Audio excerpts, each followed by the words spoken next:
My name's Tasha, and let me tell you about how my world used to be before everything flipped upside down. Back when life was just Dad, Mom, and me, we lived in a big old house with more rooms than I bothered to count. It was peaceful, you know, the kind of place where laughter filled the halls, and there was always some sweet smell wafting from the kitchen. Mom was the heart of our home. She'd wake up singing, her voice floating up the stairs.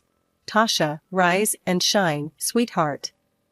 I'd drag myself out of bed, grumbling like any teenager would, but her bright smile over pancakes made it worth it. Dad, he was the cool one. Always had a joke ready to lighten the mood or a story about his younger days. "When I was your age, I thought I could conquer the world with just a guitar and a bad haircut," he'd say, and we'd laugh, knowing he'd done just fine with a business suit and a level head instead. Life was good.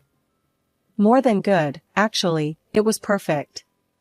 But as they say, all good things have a way of ending too soon. When Mom got sick, it was like our little paradise started to crumble. I remember the day she told us. We were sitting in the living room, the TV was on but no one was watching. "I have some tough news," she said, her voice steady but her eyes betraying her fear.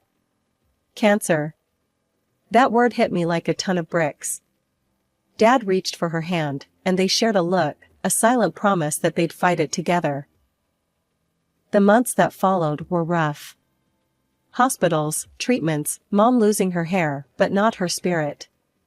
She'd joke about saving money on shampoo, trying to make it easier on us. But I saw the tears she thought she hid, heard the worry in Dad's whispers when he thought I was asleep. The day we lost her, everything changed. Dad and I, we tried to hold on to each other, to keep the pieces of our shattered family together. "We'll get through this, Tasha. We have to," Dad would say, his voice rough, the bags under his eyes getting darker each day. A year later, Dad brought someone new into our home. Victoria. She was like a whirlwind, sweeping in with her perfect hair and sharp clothes, taking over everything Mom had left behind. The first time I met her, she looked me up and down, a smirk playing on her lips as if she'd already figured me out. She walked around, touching Mom's things, rearranging the furniture. "George tells me you're quite the student. I'm sure you won't mind helping out more around here, now that I'm taking care of things." I remember feeling my fists clench at my sides. Help out? This was my home, not some boot camp she could run. But for Dad's sake, I bit my tongue. "Sure, I can do more." Dad seemed to shrink a bit more each day, his laughter not as loud, his stories not as frequent. He was trying, though, for the sake of what he called moving forward. I wasn't so convinced. The new house was twice the size of our old one, and with that came twice the work. The first day we moved in, Victoria was already barking orders, her high heels clicking menacingly on the marble floor as she directed the movers. Once the movers left, she turned her gaze on me. "Tasha, I expect you to take care of your own space. I won't have time to clean up after you." I was leaning against the doorframe, watching her. "Got it," I muttered, already dreading the long list of chores I knew she'd pile on me. "And dinner should be ready by 6 each evening. I assume you can handle that?" There was a challenge in her voice, like she doubted I could boil water without burning it. As the days turned into weeks, the house felt less like home and more like a fancy prison. Dad was out a lot, trying to keep his business afloat, which left me alone with Victoria and her endless list of demands. "Tasha, the living room is dusty." "Tasha, the silver isn't polished." "Tasha, did you forget the dry cleaning?" It was relentless. One afternoon, Dad finally noticed how tense things had become. He found me in the garden, pulling weeds with more force than needed. "Hey, Tasha, you've been quiet lately. Everything okay?" I threw a clump of weeds into the bin, wiping sweat off my brow. "Just tired, Dad. This place is a lot to keep up with." He looked around, his expression growing thoughtful. "Yeah, it's a lot for anyone. Maybe I can talk to Victoria, see if we can hire some help." I almost laughed. Good luck with that. She thinks I'm her personal maid. Dad's face hardened slightly, something I hadn't seen in a while. That's not what I intended when we moved here. I'll handle it, Tasha. You shouldn't have to carry all this weight. But despite his good intentions, conversations with Victoria seemed to go in one ear and out the other. She'd nod, smile that tight-lipped smile of hers, and then it was back to business as usual. Tasha, the hedges are overgrown. Tasha, the guest rooms need fresh linens. It was exhausting, trying to meet her standards. But it made me stubborn, too. I wasn't going to let her break me. I'd do the work, keep my head down, and count the days until I could leave for college. The thought of getting out, of finding my own space where no one could tell me how to mop a floor or when dinner should be on the table, that kept me going. But finally, the day came. I was off to a place where my stepmother's voice couldn't reach me, a city miles away where I could start fresh. I packed up early that morning, each suitcase feeling like a brick in the new foundation I was laying for myself. Dad came out to see me off, his face trying to smile, but I could tell he was torn up about it. Tasha, are you sure you've got everything you need? Dad asked, looking over the pile of bags and boxes. And you'll call if you need anything? Remember, the money for your rent and books, it'll be in your account. Check it when you get there. Dad, relax. I'll be fine. I'm just going to college, not Mars. I was trying to keep it light, to make this easier for him, but my own heart was hammering in my chest. The freedom of living alone was everything I thought it would be, and more. My apartment was small, but it was mine. No one to tell me to clean up, no one to report to, just my own space. My classes were tough, but I was tougher. I was determined to make the most out of this opportunity, studying hard and keeping my grades up. It wasn't long before I realized that living on a tight budget wasn't as easy as I'd thought it would be. Money was always on my mind. I didn't go out much, didn't see the point in blowing cash on parties when I had a goal in mind. Instead, I picked up a part-time job at a local cafe. It wasn't glamorous, but it was income, and every little bit helped. One evening, my coworker, Mike, caught me counting my tips for the third time. He leaned against the counter, a smirk on his face. What, you trying to make those bills multiply by staring at them? I rolled my eyes, shoving the cash into my wallet. Just making sure I got everything. Budgeting isn't exactly a thrill. Mike laughed, pulling off his apron as he prepared to close up. You know, you could ease up a bit. Come out with us tonight. We're just grabbing a drink to unwind. I hesitated. It was tempting, but sorry, I can't. Need to save every penny I earn. Maybe next time. I was here to build a future, one where I'd be financially stable enough to never have to rely on anyone, Victoria or otherwise. I wanted to save enough to buy Dad something nice, something to show him how much I appreciated everything he'd done for me. Just when I thought I had my life at college figured out, everything started to unravel. It began with a call that I never saw coming. Victoria was on the other line, her voice cool and detached as she delivered the news that would turn my world upside down. Tasha, your father's hit a rough patch financially, she said without a hint of sympathy. We're tightening belts around here, and, unfortunately, this means we can't send you money for your rent anymore. The line went dead before I could protest further.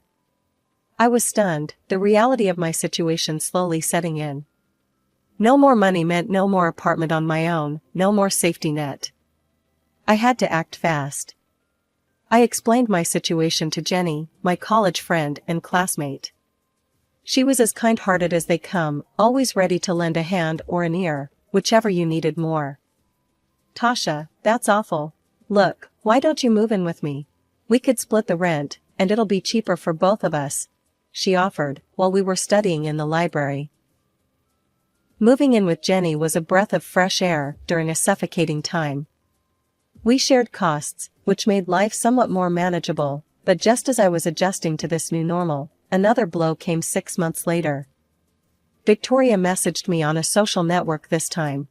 No more money for tuition either. Your father's situation hasn't improved.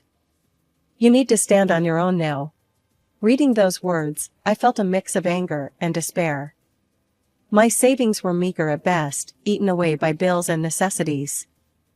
I tightened my budget even further, cutting down on everything non-essential, especially food. Meals became smaller, more about sustenance than enjoyment, and my clothes started hanging looser on my frame. One evening, Jenny knocked on my door, her arms laden with grocery bags. She must have noticed my weight loss. Hey, I picked up some extra stuff. Made too much dinner, too. You should come eat with us. I peeked out, seeing the warm light and smelling the food from the kitchen. My stomach growled, but I shook my head.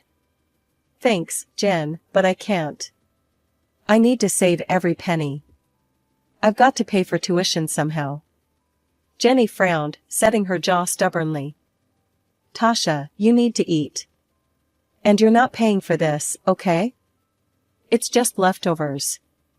I wanted to argue, to maintain that thread of independence I was clinging to, but another growl from my stomach betrayed me. Okay, maybe just a little. Thanks, Jen. As the semester wore on, I threw myself into my studies with even more fervor, if that was possible. The only way out of this financial mess was through scholarships, and I wasn't about to let anything jeopardize that. Jenny often tried to coax me into taking breaks, coming to parties, or just hanging out with friends. Tasha, come on, you can't study all the time. Come out with us tonight. It'll be fun, and you need a break. I always had the same answer. I can't, Jen. I really need to ace these exams. But you're always working or studying. When do you ever relax? Jenny protested, her concern evident. Relaxing doesn't pay the bills, I replied curtly, my eyes never leaving my books. As the pressure mounted, my body began to feel the strain. Long hours at my jobs, followed by longer nights of studying, left me exhausted, running on fumes. But I couldn't stop, not when I was so close to earning that scholarship, not when my entire future was on the line. The shift at the diner had dragged on forever, and by the time I clocked out, the sun was already painting the sky with streaks of orange and pink. Exhausted didn't even begin to cover how I felt, but classes waited for no one, and I had a midterm to prepare for. Dragging my feet to my apartment, I planned to grab a quick shower and head straight to campus. However, as I reached for my keys, a wave of dizziness washed over me. The world spun wildly, and the ground seemed to rush up to meet me. The last thing I remembered was the cold pavement against my cheek, then darkness. I woke up with a start, the sterile smell of antiseptic flooding my senses. Blinking against the harsh fluorescent lights, I found myself in a hospital bed, and 4 drip attached to my arm, and Jenny sitting by my side, her expression a mix of relief and worry. Tasha, you're awake. God, you scared me. I found you passed out outside your apartment, Jenny said, her voice shaky. You collapsed, Tasha. The doctors said you're severely malnourished and dehydrated. You've been pushing yourself too hard. You need to rest. Rest was a luxury I couldn't afford. Not now. Not with everything hanging by a thread. But arguing felt like running a marathon, and I didn't have the energy. After a couple of days under observation, I was discharged with strict instructions to take it easy. Instructions that might as well have been written in sand for all the good they did. I headed straight home, my body weak, but my mind racing with all the things I needed to catch up on. Once home, I tried calling Dad. I needed to hear his voice, to tell him what happened. Maybe, just maybe, he could help. But the calls went straight to voicemail. Frustrated and feeling more alone than ever, I dialed Victoria's number next. She picked up on the 3rd ring. Yes? It's Tasha. I started, but the words tangled up, thick with emotions I couldn't control. Your father is out of the country. Business, she interrupted sharply. And before you ask, no, we can't help. You're on your own. Her words hit like a slap. There's nothing more to discuss, Tasha. You're an adult. Handle it. The line went dead, leaving a ringing silence in its wake. I sat there, phone in hand, the weight of her dismissal crushing. It was then, in that quiet apartment, that the reality of my situation truly sank in. I was alone. Utterly and completely. Exams were creeping up, looming over me like dark clouds ready to burst. The stress was a tangible thing, wrapping its fingers around my throat, making it hard to breathe. To keep up with my studies, I had no choice but to let go of one of my jobs. Money, already a trickle, now felt like it had dried up to a few last drops. Sitting across from Jenny in the little diner we frequented, I fiddled with the edge of the menu, my stomach growling but my wallet painfully thin. Stop looking at the prices, Tasha. I've got this, okay? Jenny said, her voice firm but gentle. She was trying to be supportive, but accepting help never got easier. I'll pay you back. Every cent, I muttered, feeling the weight of each word. Jenny rolled her eyes, a smile tugging at her lips. Yeah, I know. Just order something hearty, alright? You look like you could use it. Reluctantly, I ordered the cheapest meal, my pride aching with every word. But Jenny was right, I needed the energy, especially now. As the exams rolled in, one after the other, I poured everything I had into them. Nights blurred into days, textbooks and notes scattered around me like a fortress. When the results came in, I couldn't believe my eyes, straight A's. A tuition bonus followed, a small but significant light at the end of a very dark tunnel. I should have been over the moon, but all I could do was collapse into bed, my body and mind shutting down from sheer exhaustion. I slept for days, missing calls and messages, the world moving on without me. One night, wrapped in the solitude of my small apartment, I dreamt of Mom. She was in our old kitchen, humming a tune, her smile warm and inviting. Tasha, come here, sweetheart, she called, her voice a soft echo of better days. In my dream, I went to her, basking in the feeling of being home, being safe. But as dreams do, it ended, and I woke up in tears, the ache in my chest raw and fierce. The emptiness of the apartment was suffocating, and a desperate need to connect with her overwhelmed me. I made a decision then, one that felt like grasping at straws but necessary. I would go back to my hometown, visit her grave, and maybe, just maybe, find some of that peace I saw in my dream. Checking my bank account, I calculated what I could afford, a cheap bus ticket, the cheapest I could find. Work could do without me for a couple of days, I wasn't much use to them or anyone else in my current state anyway. Jen, I'm going home for a couple of days, I told her over the phone, my voice more steady than I felt. Home? There was a pause, and I could picture her brow furrowing in concern. Are you sure that's a good idea? Okay, but call me, alright? Anytime, day or night. Promise? Promise, I said, feeling a thread of warmth at her concern. The journey back was a blur, my thoughts a tangled mess of memories and what-ifs. As the bus rolled into the familiar streets of my hometown, a mixture of dread and longing settled in my stomach.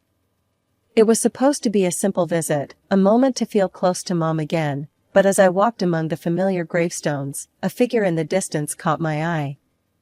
My heart skipped, tall, with a familiar stoop of the shoulders, kneeling by a grave. My pace quickened, disbelief and hope churning within me. Dad? My voice was tentative, almost afraid to shatter the fragile moment. The figure turned, and our eyes met. There was a flicker of confusion, then recognition, and something that looked a lot like sorrow. Tasha? His voice broke, raw with emotion. It had been so long.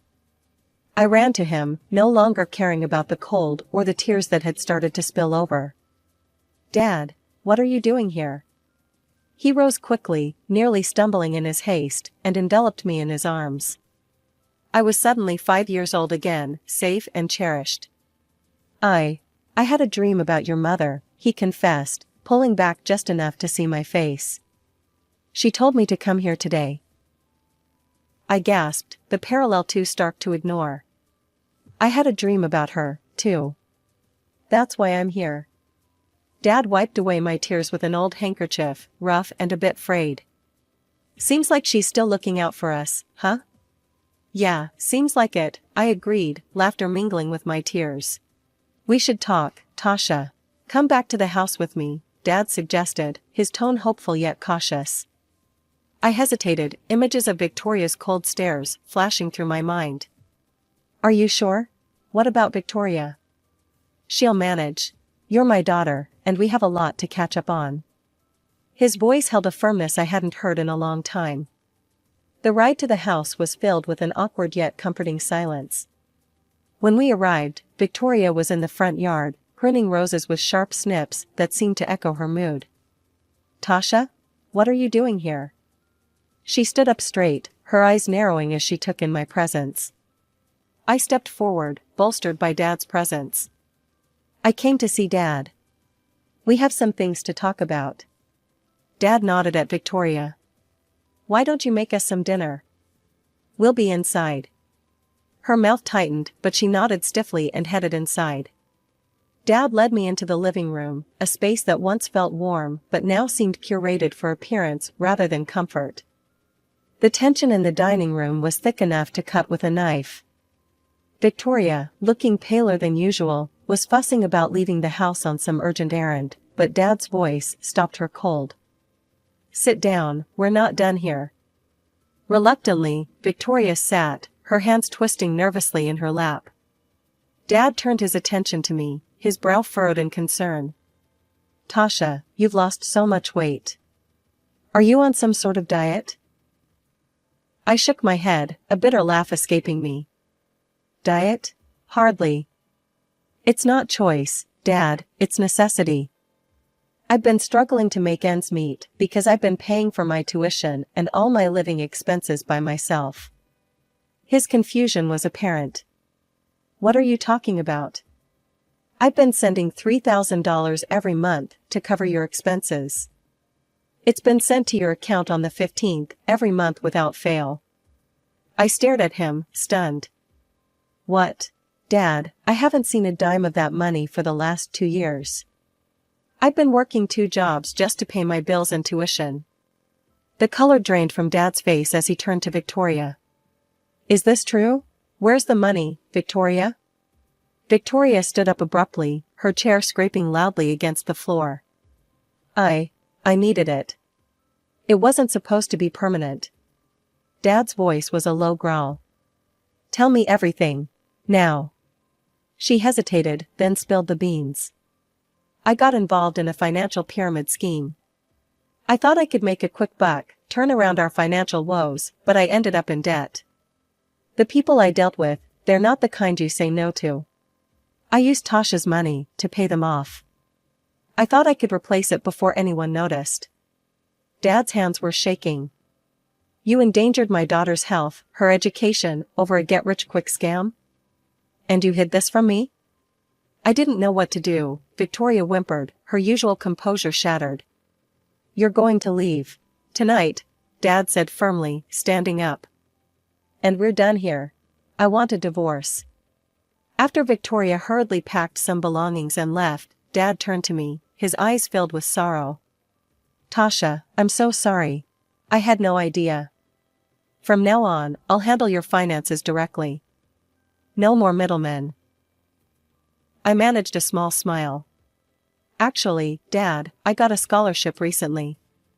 Tuition's covered. His eyes lit up, pride overtaking the anger. That's my girl. Always making me proud. But you deserve a break. How about a vacation? A real one, by the sea. You've earned it. The vacation was like a dream. Blue skies, golden beaches, and the soothing sound of waves. It was a chance to recharge, to put the struggles and pain behind me. I returned with a renewed vigor, ready to tackle my studies with fresh enthusiasm.